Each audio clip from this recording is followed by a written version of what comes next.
resumindo aqui, um homem chamado Adão, ele recebeu uma ordem de Deus. Deus falou que era para ele comer livremente de toda a árvore que havia no jardim, mas da árvore do conhecimento do bem e do mal era para ele não comer, porque se ele comesse, certamente ele morreria. Esse homem, ele desobedeceu a Deus, tá? Foi uma escolha dele desobedecer a Deus. Ele comeu daquela árvore, né? Ele não morreu fisicamente. Deus não estava falando de uma morte física. Tanto é que a Bíblia fala que Adão viveu 930 anos. Deus, ele estava falando de uma morte espiritual. Aquele homem, quando ele desobedece a Deus, ele gera morte, né? E uma natureza pecaminosa a todos nós. Então, quando a gente nasce aqui nesse mundo, a gente nasce morto para Deus, tá? Tem um nascimento que é de Deus, que eu vou falar já já, né? Mas esse nascimento nosso terreno é da vontade dos nossos pais. A gente não nasce aqui da vontade de Deus. A gente nasce morto para Deus. E a gente ainda nasce com uma natureza ruim, que é reprovável aos olhos do Senhor, que é a natureza pecaminosa, que aquele homem gerou a todos nós, porque ele comeu daquela árvore ali, que gerou na gente aí uma natureza ruim, né? O conhecimento daquela árvore ali é reprovável aos olhos do Senhor. E aquela árvore ali é a árvore do conhecimento do bem e do mal. Então não só tem conhecimento mal, mas também tem conhecimento bom. Mas aquele conhecimento ali não serve para agradar a Deus. Por isso que a Bíblia fala que a nossa justiça é trapo de imundícia. Então nada que a gente faça aqui com o nosso próprio conhecimento vai agradar a Deus. É impossível agradar a Deus.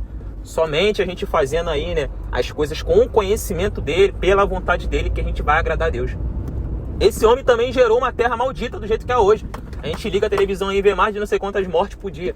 Gênesis 2,17. Por sua causa essa terra se tornou maldita. E Deus, ele fala que ele não criou a terra para ser um caos, mas para ser habitada. E essa terra, ela não está sendo habitada, ela está um caos, né? Uns têm muito, outros têm nada, outros têm mais ou menos. Então é doença, é um monte de coisa ruim, é morte, é homicídio, um monte de coisa. Em Oséias 4:1 fala que Deus tem uma contenda com os habitantes dessa terra, porque só prevalece a maldade, a mentira, perjurar, matar, roubar, tudo de ruim. E tá escrito lá no Antigo Testamento, né? Mas mudou alguma coisa até hoje? Claro que não, tá até pior do que naquela época, se deixar, né? Então, Deus ainda permanece com a contenda dele, né? Por isso que em 2 Pedro 3,7 fala que essa terra está entesourada para fogo e destruição dos homens ímpios, né? Todo aquele que anda pela impiedade, que rejeita aí, né, o conhecimento de Deus, não crê no Filho de Deus, não anda pela vontade de Deus, né? Então, mas tem solução. Tem uma boa notícia, né? Que Deus enviou Jesus, Deus sendo misericordioso, enviou Jesus, né, para aquele que todo crê não pereça, mas tenha vida eterna. Então, quando a gente crê em Jesus hoje, aí sim a gente nasce da vontade de Deus, como vai dizer em 1 João 5. Aquele que crê que Jesus é o Cristo, este é nascido de Deus.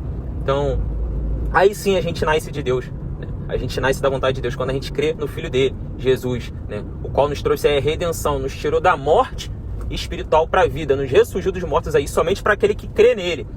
Aquele que permanece rebelde contra o Filho, né, permanece sobre a ira de Deus. Então, a nossa fé,